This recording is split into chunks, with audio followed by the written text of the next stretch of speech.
কোনো বোন? আসসালামু আলাইকুম ভাই। এই প্রশ্নটা করেছেন একজন অমুসলিম বোন।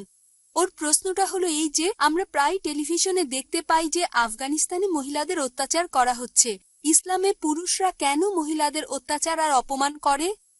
বোন, আপনি প্রশ্ন করলেন যে আমরা প্রায় টেলিভিশনে দেখতে পাই যে আফগানিস্তানে মুসলিম মহিলাদের অত্যাচার করা হচ্ছে, ইসলাম ধর্মে কেন পুরুষরা মহিলাদের অত্যাচার আর অপমান করবে। বোন, এই প্রশ্নের উত্তর দিয়েছিলাম মাত্র কয়েকদিন আগেই কনফারেন্সের দ্বিতীয় দিনে, শনিবার অক্টোবর মাসের 31 তারিখে লেকচারটা দিয়েছিলাম, women in Islam protected or subjugated. সেখানে আমি বিস্তারিত বলেছি। আপনার বান্ধবীকে সেই ভিডিওটা দেখতে বলেন, ভিডিওটা দেখেন, ইনশাল্লাহ সবগুলো প্রশ্নের উত্তরই পাবেন। এবার মূল প্রশ্নতে আসি। আপনি টেলিভিশনে দেখেছেন যে আফগানিস্তানে মুসলিম পুরুষরা মহিলাদের মারধর করে। একবার আমার সাথে এক মালয়েশিয়ান দম্পতির পরিচয় হয়েছিল, স্বামী স্ত্রী দুজনে ডাক্তার। তারা বললেন যে আফগানিস্তানে তারা 1 মাসেরও বেশি সময় ছিলেন।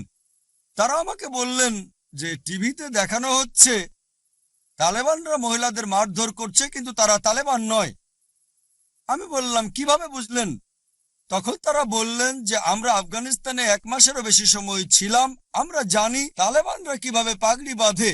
আমরা যখন আরবদের দেখি সবাইকে একই রকম মনে হয়, আমিরাতি, সৌদি, কুয়েতি, তবে তারা বুঝতে পারে যে সৌদি আরবের লোক একটু আলাদা করে পাগড়ি বাঁধে, আমিরাতিরা অন্য স্টাইলে পাগড়ি বাঁধে, তারপর কুয়েতিদের পাগড়ি বাঁধাটাও অন্যরকম। সেরকম তালেবানদের পাগড়ি বাঁধার একটা স্টাইল আছে। তো আমাকে সেই মালয়েশিয়ান দম্পতি জানালো যে ভিডিওটা হয়েছে সেটাও ঠিকমতো করা হয়নি।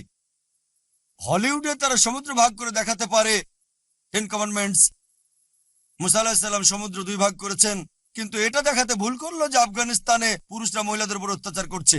সেজন্য পবিত্র কোরআন বলছে সূরা হুজুরাত অধ্যায় নম্বর 49 আয়াত নম্বর 6, যখন তুমি কোনো তথ্য পাবে তৃতীয় কাউকে বলার আগে সেটা যাচাই করে নাও। তাহলে আমরা বুঝতে পারছি এটা হচ্ছে মিডিয়ার প্রতারণা।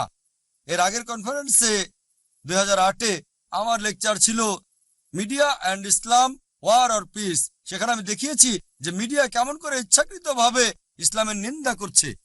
আমি এটা বলছি না যে সব মুসলিমই 100% ভালো, সব জায়গাতেই কিছু কুলাঙ্গার থাকে। মিডিয়া কি করে?